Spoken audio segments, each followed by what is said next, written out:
what's up, and welcome back to my channel.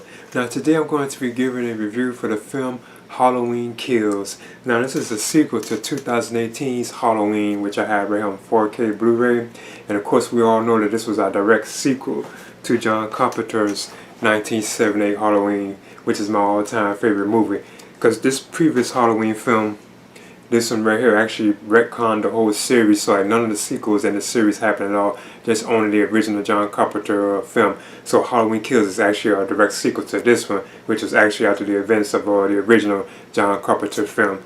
Now this film, and it's a spoiler territory too, kind of, I won't spoil everything. I just say a little stuff that probably a lot of people already do know about. That's kind of the things I probably touch on like in my review.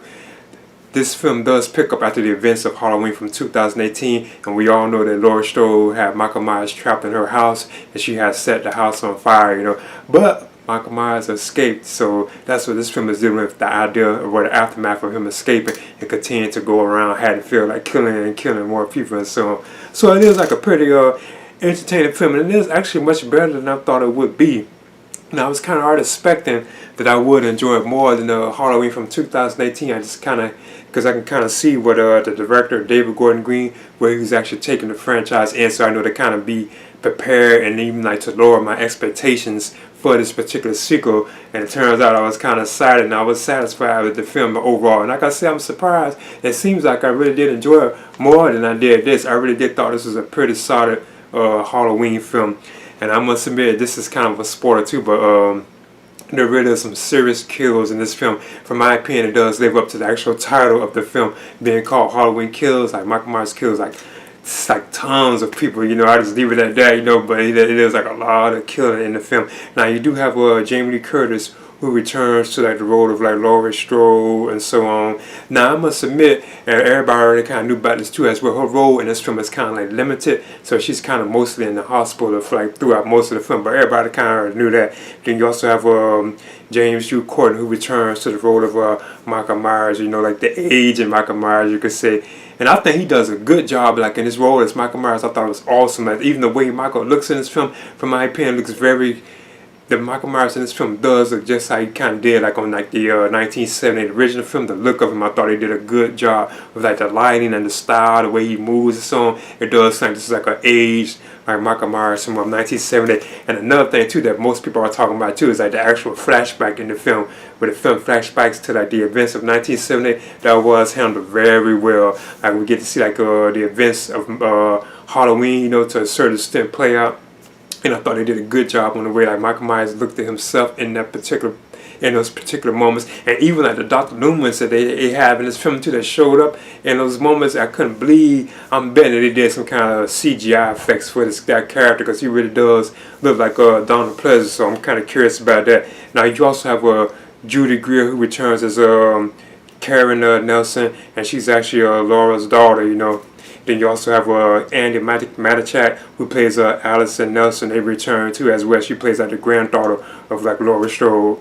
And I want to touch on other actors and so on, but I just leave it at that. But you have like legacy characters who return to this franchise, where it's filmed too as well. You have Tommy Doyle, who returns, but this time he's played by Anthony Michael Hall.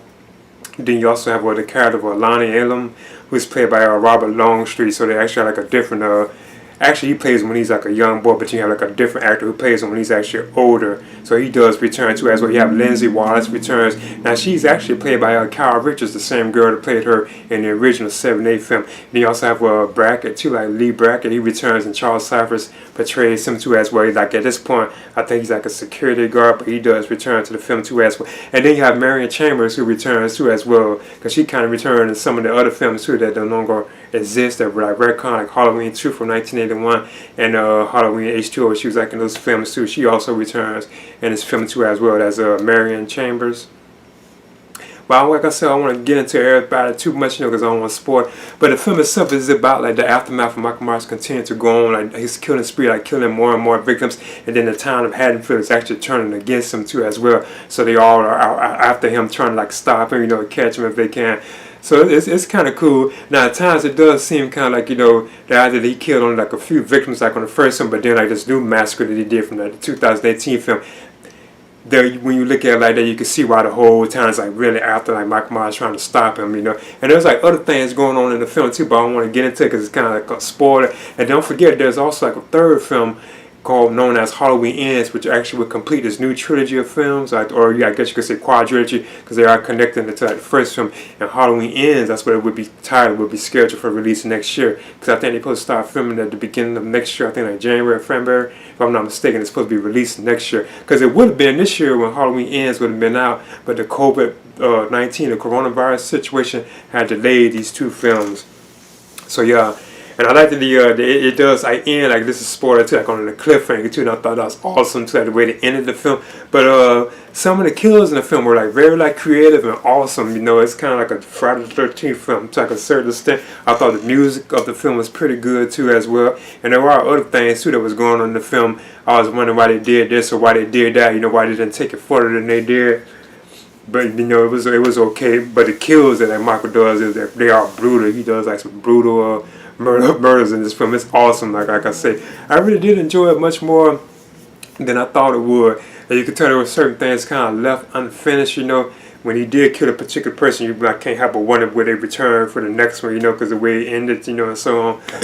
So yeah, but yeah, I would definitely recommend this for like fans of like Halloween, especially like these new ones. You know, they are awesome. And this is my review for Halloween Kills. I'll probably check this one out again.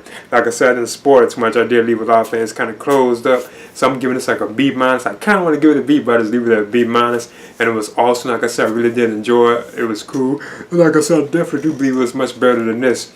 Now that the films are actually connecting more and more to the original 7-8 film, you know. But anyway, I would definitely recommend it. So that's my review for Halloween Kills. Please leave a comment and subscribe too as well.